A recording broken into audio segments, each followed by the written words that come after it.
जो सब बताओ आप पूछिए ना। आदेश महाराज। आदेश आदेश आदेश भाई। ठीक हो जी। आनंद है भाई, दया गुरु महाराज की। अच्छा महाराज जी परिचय दे दो जी अपना। मैं छोटा सा नाम गुरु महाराज का दिया हुआ योगी देवनाथ। मेरे गुरु जी सुमेरनाथ जी खड़ेसरी जी। हाँ जी जी। और जी यो है परिचय अपना तो भाई छोटा पंथ जी। आई पंथ बोर गद्दी। सिरमत्था जी। बोर बोर आई पंथियों तो कोथ है जी। ना बाबा हम तो देखो तो हमारे दादा है।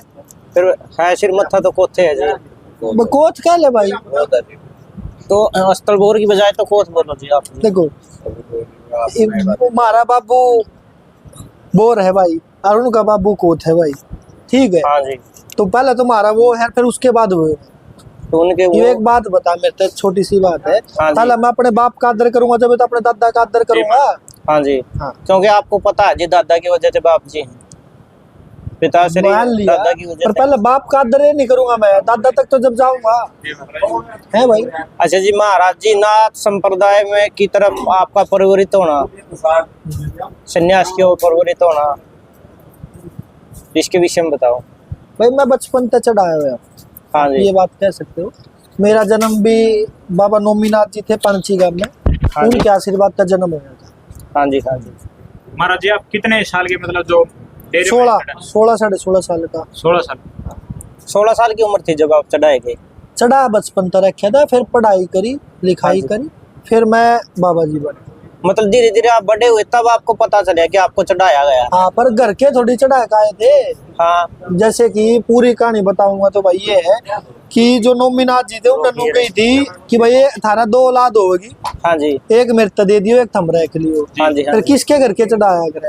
हाँ जी। तो जैसे धीरे धीरे बड़े हुए तो भाई समझ आई, भक्ति में ध्यान लग गया। हाँ जी। जब भक्ति में ध्यान लग गया तो भाई गोरखनाथ जी की सी कृपा हुई, अपने आप ध्यान गोरखनाथ जी की तरफ हो गया। हाँ जी हाँ। फिर अपने आप जाके चढ़ गई। और जब तक मैंने कोई बाब्यात बुब्यात हो रहा मैंने कोई ज्ञान नहीं था। मैं बाब्या भी कोई हुआ है। हाँ जी। वो मतलब नाजियों की मेहर थी एक किस्म से। हाँ मेरे आपका मन ये उस तरफ है। क्योंकि मैं बचपन तक भाई कर्म में लग गया था। 5वीं कक्षा से मैं एक बंद कमरे में रहना, जैसे देसी भाषा में 40 बोलते ना, एक कमरे में बंद रह के अन्न जल त्याग के सिर्फ अपना ही आड़ गंगा जल रखा करते वो पिया करता। 1.25 महीने के लिए जेठ की छुट्टी पड़ा थी। 5वीं से 12वीं तक यो मेरा नियम रहा है, साल में एक बार। फिर धीरे धीरे भाई इसमें बढ़ गए।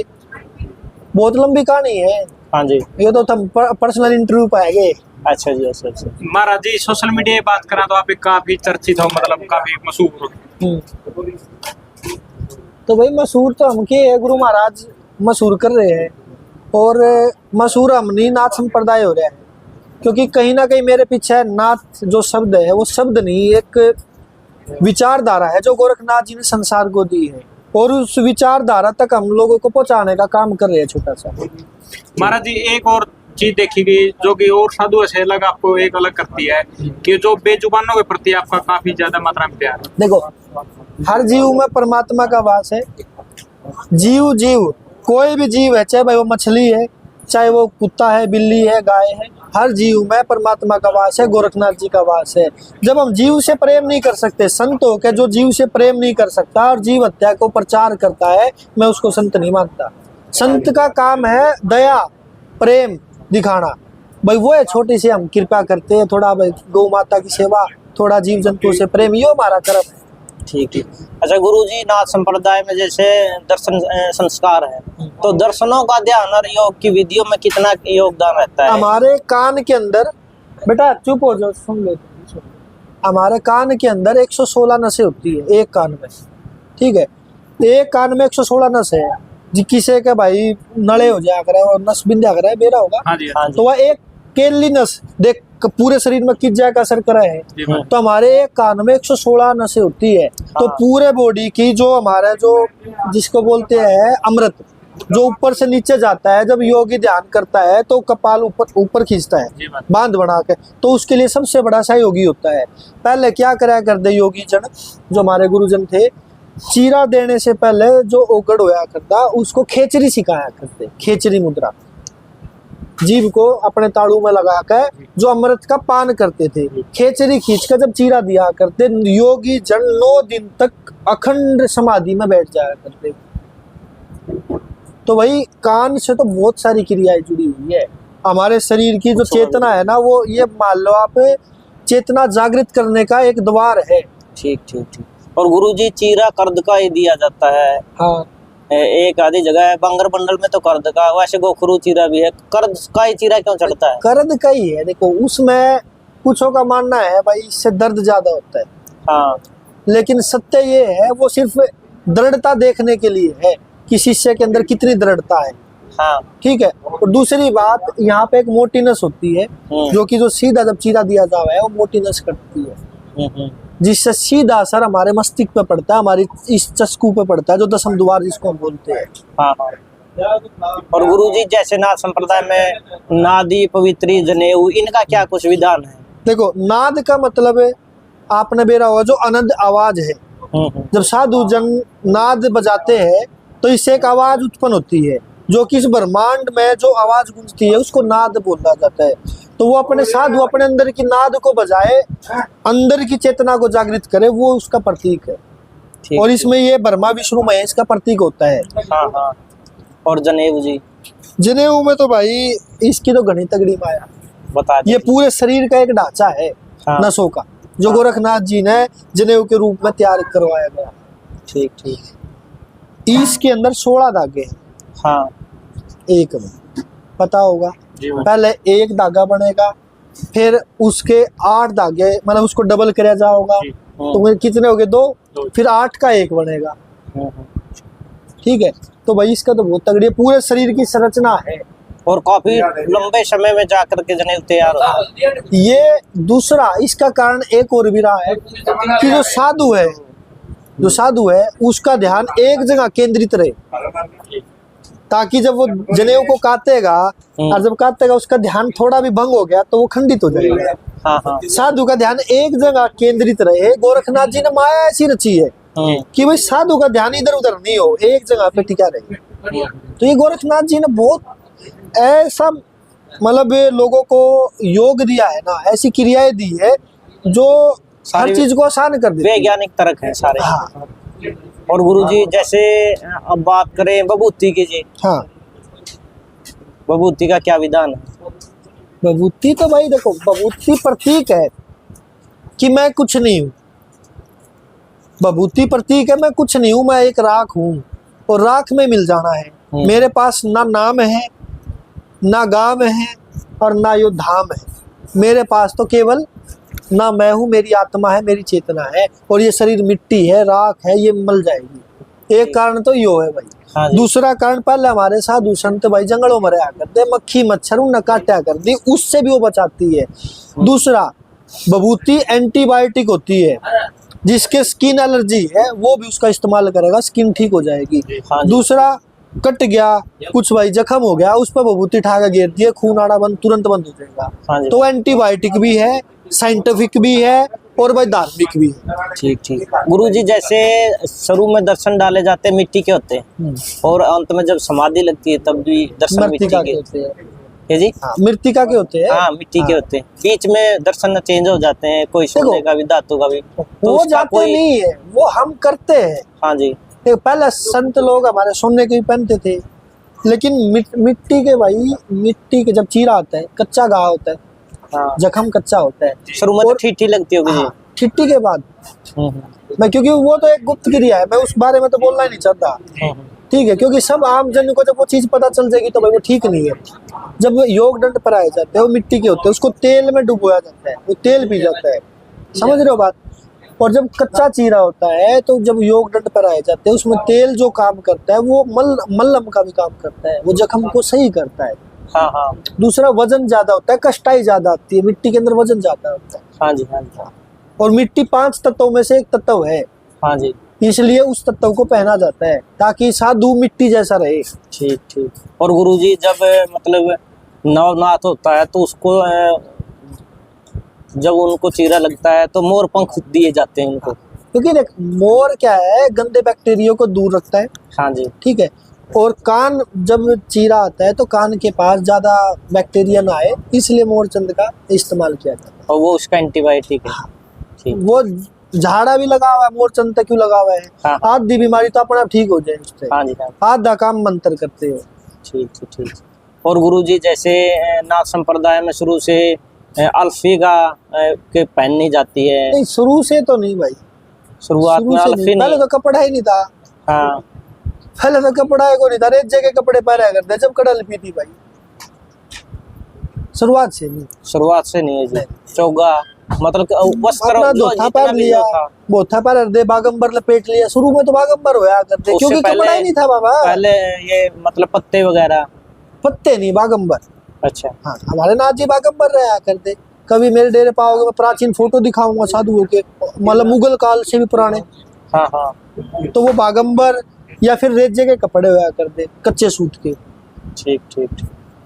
महाराज जी आज के टाइम में कुछ साधु जो तपस्या करते हैं उनका कुछ एक बात कहना है कि हम जब तक तपस्या करेंगे उसके बाद तप से उठने के बाद गांव के अंदर मक्खी या मच्छर नहीं होंगे, क्या महाराज जी तपस्या करके किसी बेजुबान को मतलब खत्म करने के लिए नहीं। सोचना तब करना सही है? मैं पक्ष विपक्ष की मैं बात ही नहीं करता, मैं एक बात जानता हूँ, परमात्मा ने सांप बनाया, परमात्मा ने चूहा बनाया, जी महाराज चूहा सांप चूहे को खाएगा, जी अगर मैं सांप को चूहा खाने से रोकूंगा तो सांप मर जाएगा, जी ये प्रकृति का खेल है, इसको हम छेड़खानी नहीं ये कर चक्कर सकते। है। अगर कुछ समस्या आ रही है, अब यहाँ पर 20 व्यक्ति है और एक सांप इधर आ गया, तो मेरे को उसको रोकना पड़ेगा क्योंकि वो समस्या पैदा करेगा। जी।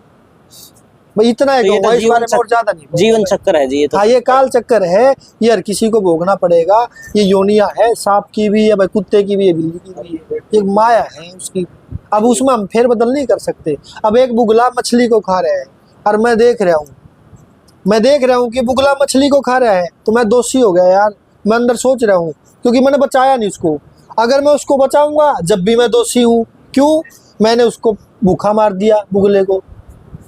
हमें तो जैसे है वैसे रहना, साधु क्रम है, जैसे हो वैसे रहो, अपने आप में रहो। ठीक ठीक। अच्छा गुरुजी नाथ संप्रदाय में 8 मान का जो विधान है उसके विषय में और आप बताएं, राजा मान सिंह ने जो मान बांधी थी, किन किन प्रमुख पीठों की बांधी थी और क्या कुछ उस टाइम के पर्याय रहे होंगे जिनकी वजह से उन्होंने मान बांधी? भाई इस विषय पे नहीं पता जी। और 32 दूनी जी, वो गोरखनाथ जी के बारे में पूछ, जो पूछ महाराज जी आए ये पंथों के बारे में बता दो जी। गोरखनाथ के बारे में पूछ नहीं गुरु रहे यार। गोरखनाथ पंथ के- तो बाद में बनते आए भाई, ये शाखाएं तो बाद में बटी है, गोरखनाथ जी तो फिर शुरू से गोरखनाथ चल जी के रहे समय के बारे में बता दो, गोरखनाथ को किस काल से और किस किस काल में उन्होंने क्या क्या स्वरूप में अपना काम किया है? हैं। गोरखनाथ जी मत्स्य पुराण के अंदर मत्स्य कांड है, वहां से मच्छेंद्र नाथ जी का जिक्र आता है, हाँ जी मतलब गोरखनाथ जी सतयुग से लेकर और कलयुग तक है। हाँ और जी। कुछ लोगों का मानना है 11वीं सदी में गोरखनाथ जी आए, इसका खंडन मैं यार छोटे थारे मुंह पे कर दूंगा। जैसे कि वीर विक्रमादित्य, आज 2000 साल पहले की बात होगी, जी हाँ जी ठीक है, गोपीचंद भर्तृहरि जी उन्हीं के समय काल थे। हाँ जी। किन के शिष्य थे गोपीचंद भर्तृहरि जी? गोपीचंद भर्तृहरि जी गुरु गोरखनाथ जी के शिष्य थे और विक्रमा जी से विक्रमी संवत चले था। तो किस समय काल हुए? आज से 2000 साल पहले, हाँ जी मानते हो इस बात का?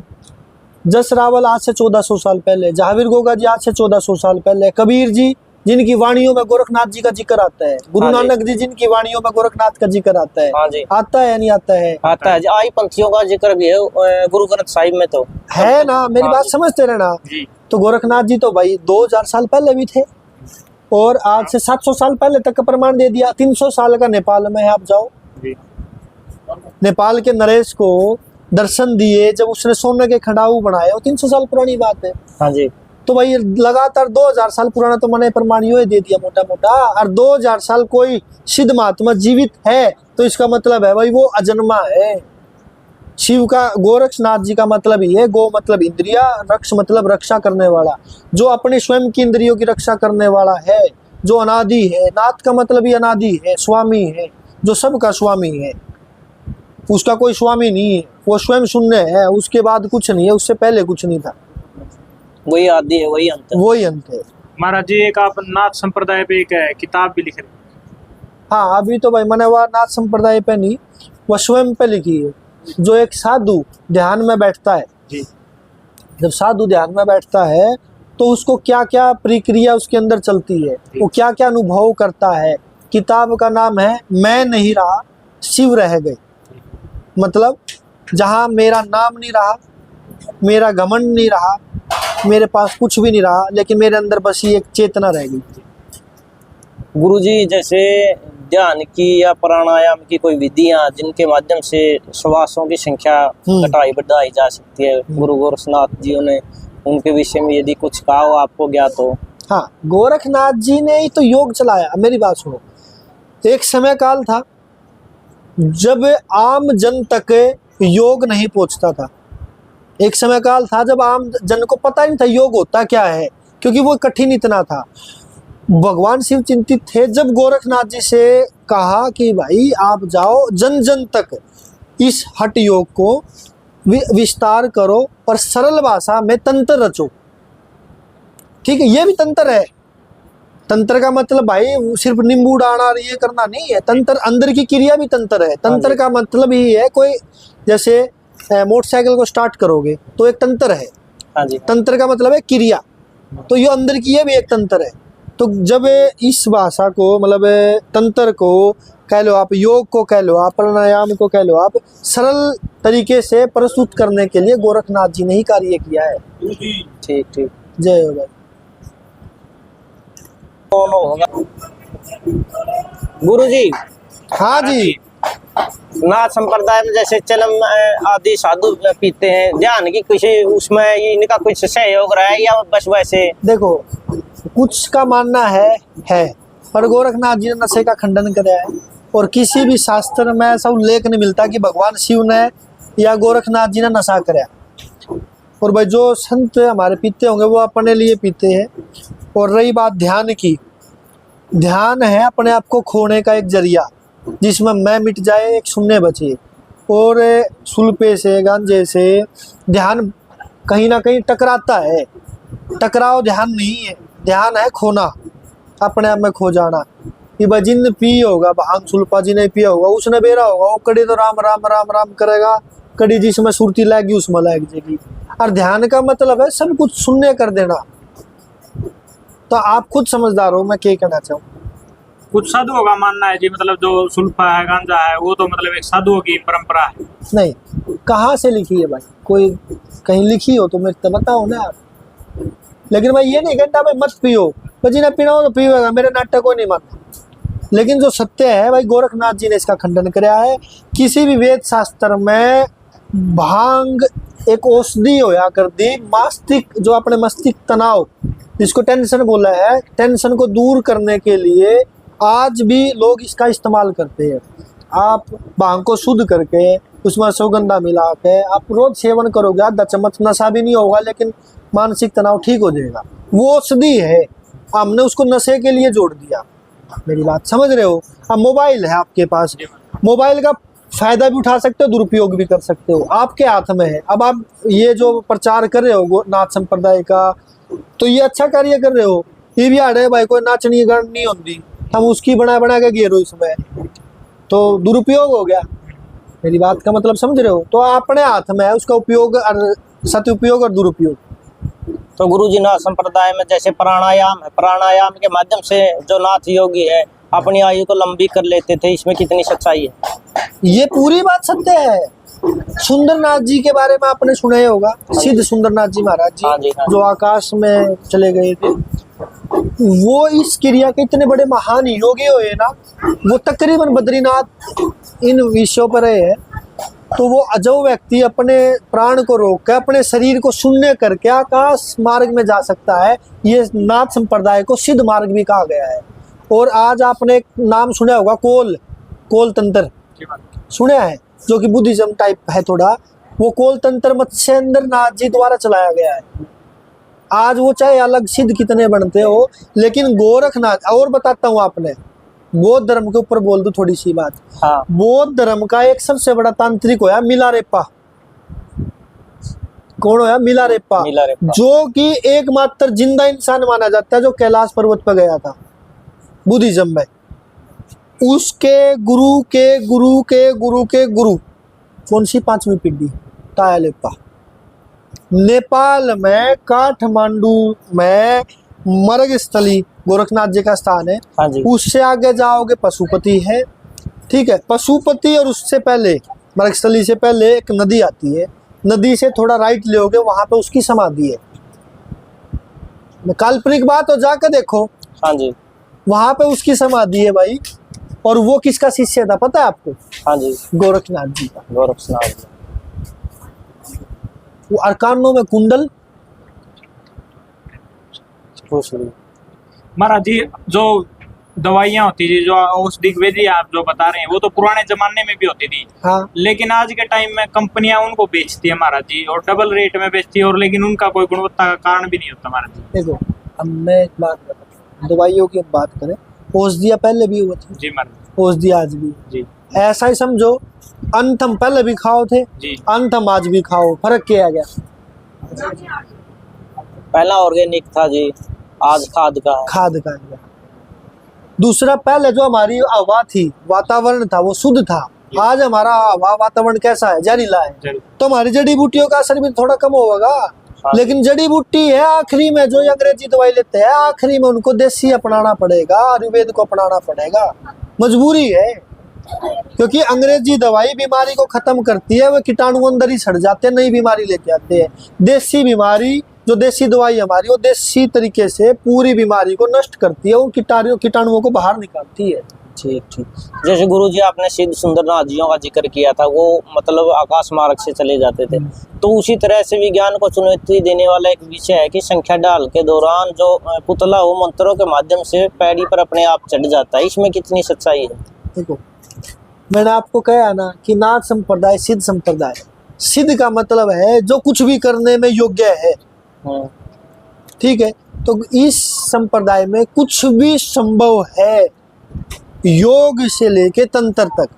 रावण, जिसका नाम नाथ संप्रदाय में लंकनाथ है, पता होगा आपने? लंकनाथ। हाँ, ठीक है। 84 सिद्धों में भी नाम है। उसको तंत्र देने वाले कहते शिव थे, लेकिन ये सत्य नहीं है।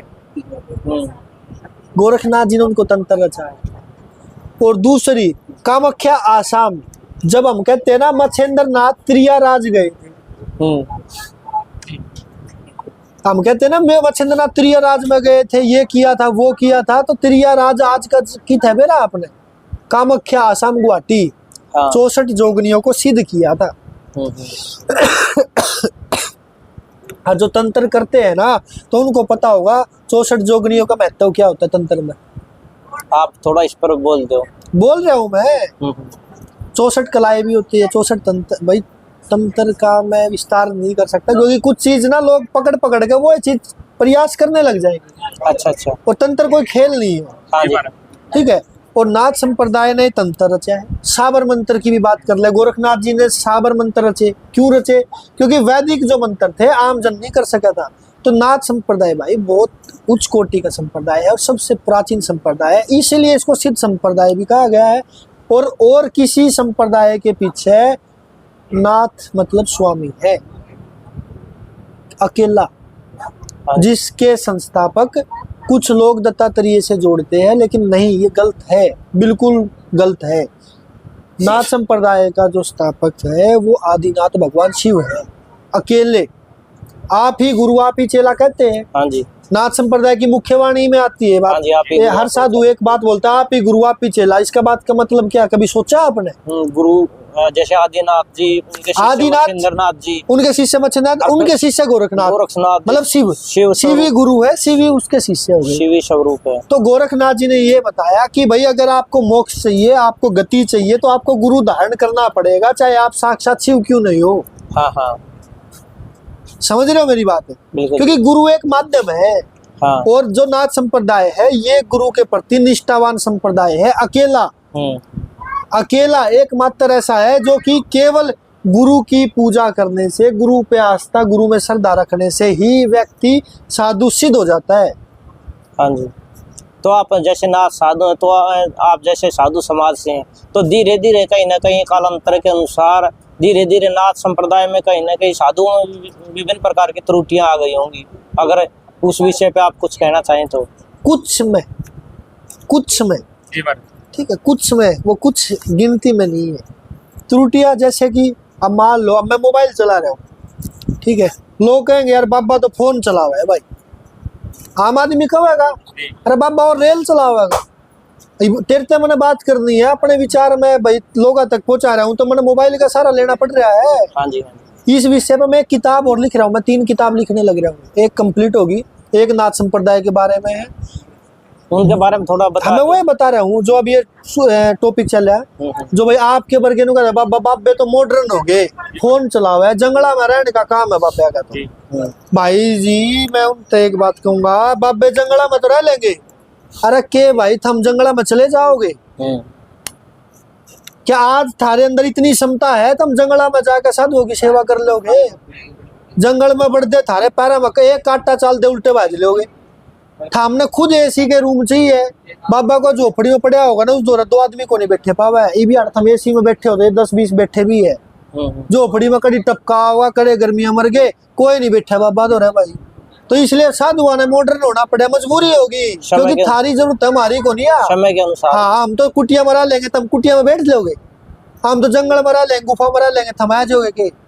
ये भी देख के ये माई भी ये बालक भी शांति से बैठे है, एसी के हवाले रहे हैं।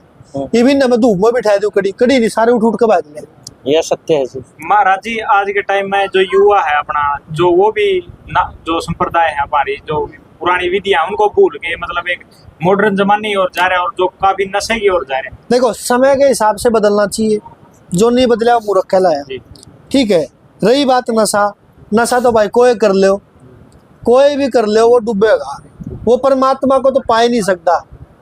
ये जो अपने होश में नहीं है वो परमात्मा को थोड़ी पाएगा।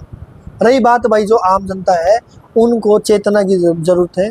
ठीक है, अच्छे साधु जो युवा साधु है उनकी जरूरत है, ताकि वो उनको मोटिवेट करे। आज का युवा 99% डिप्रेशन में है।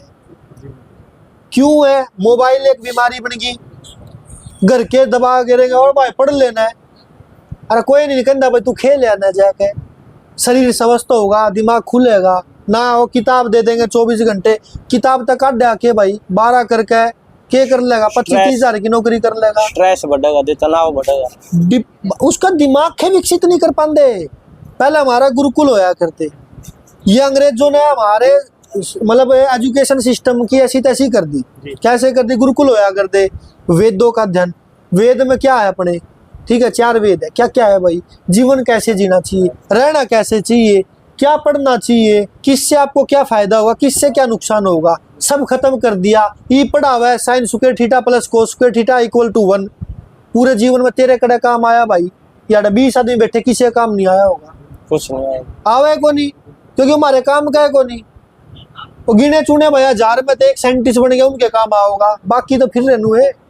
उन तो जीना सिखाओ ना भाई, जिंदगी में मोटिवेट कैसे हो, जिंदगी अच्छे से कैसे जियोगे, पैसा कैसे कमाओ, वो सिखाओ। वो सिखाम दे नहीं, वो चीज़ तो हमने ख़त्म कर दी।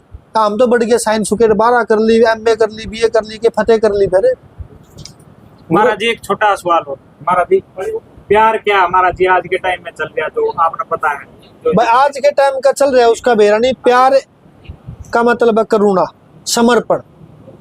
मतलब मैं भगवान शिव से प्रेम करता हूँ तो मैंने समर्पित हो जाना है बस उनसे। मैंने उम्मीद नहीं करनी कि शिव मेरे को देंगे क्या, बस मैंने उनको अपना शरीर दे दिया, अपनी आत्मा दे दी, अब बस मैंने कुछ देना ही नहीं, क्योंकि प्यार का मतलब है समर्पण है। ठीक है, मैंने शिव जी से प्यार है तो भाई बस मैंने है, वो मेरे से प्यार करे या ना करे, मैंने शिव से वो अपेक्षा नहीं है। अपेक्षा करोगे तो प्यार नहीं है, समर्पण करोगे तो प्यार है। अच्छा गुरुजी, मेरा भी अंतिम सवाल है कि जैसे आपने अभी बहुत अच्छा व्याख्यान दिया है, उसके अनुसार एक अच्छा साधु एक उपदेशक के तौर पे एक समाज को दिशा निर्देश के तौर पे काम कर सकता है, और इसमें जहाँ तक मेरा मानना है कम संख्या में साधु होना ये भी एक खामी है कहीं ना कहीं। तो इस विषय में आप क्या कुछ कहना चाहोगे? आज का टाइम साधु कम बनते हैं। साधु कम तो बनेंगे भाई, तुम पैदा 1-1 2-2 करो, वो बाप बे दे दोगे कि फिर थारा पल्ला की रहेगा है। ईब तो 1-1 रह गया, मेरी बात समझो भाई। वो समय था, आज क्या 50 साल पहले जाओ 5-5 7-7 होया करते भाई। एक बाबा दे दिया ठीक है यार, धर्म के लिए छोड़ दिया, ईब एक हुआ बाबा छोड़ दिया, अगले क्या करेंगे भाई, उसका वंश खत्म हो गया। वंश खत्म हो गया। तो भाई एक आधा बाबा के नाम का कर लिया करो, सब तय कहूँ आगे थारा धर्म बच जाएगा, थम बच जाओगे ना, सारे ना मेंटली डिस्टर्ब हो जाओगे, और आने वाले समय में थारे गुद्दिया पर चिप लाग जाएगी, चिप तक हम काबू करे जाओगे, गुलाम बन जाओगे। ये भी गुलाम हो, एजुकेशन सिस्टम के सबसे बड़े गुलाम है आज का युवा। हाँ हाँ। तो मैकॉले की जो शिक्षा पद्धति है कहीं ना कहीं उसने अपने देश की शिक्षा पद्धति को खत्म किया है। खत्म किया है। आपको मैं बता देता हूँ, चीन जो कि मतलब तिब्बत जो है चीन के अधीन है, तिब्बत से, यूरोप से, अमेरिका से, इंग्लैंड से हमारे भारत में पढ़ने के लिए आते थे। कब? नालंदा यूनिवर्सिटी में। मैं नहीं कहता इतिहास कब है, आज आवा तेरे भारत में कोई पढ़ने, मारे वाले जाएंगे बाहर जाओ। क्यों भाई? क्यों? ओढ़ बालक का इतना बोरा बांध देंगे, वो भाई बून बैग न ठाओगा, वो नो हो जाएगा। और आज आप अमेरिका में जाके पढ़ाई देखो, कुछ भी लेकर जाने की जरूरत नहीं, सब वाड़े है, 2 घंटे का स्कूल है, पढ़ाई तो भाई 2 घंटे की भी बतेगी अगर कोई नियत से करेगा तो। हाँ जी, हाँ जी। वो आधा तो किताबा के बोझ में मर गया बालक। तो अंत में कोई समाज कल्याण के लिए आपकी तरफ से कोई उपदेश? कोई युवाओं को कोई अच्छा उपदेश देना चाहिए? भाई सुबह जल्दी उठो, 10 मिनट ध्यान करो, कोई भी मंत्र का जाप करो, नाम करो, ठीक है, उससे आपका दिमाग सही रहेगा। शाम को सोने से पहले हनुमान चालीसा का पाठ करो, और किसी संत की जो भाई नशे पत्ते से दूर हो, जो आपको अच्छे मार्ग पर लेके जाए, उसकी शरण में जाओ, नशा पता छोड़ो। और एजुकेशन के साथ साथ अपने धर्म का ज्ञान आपको होना चाहिए, और भविष्य में कैसे जीना ये आपको आना चाहिए। आदेश। थक गए?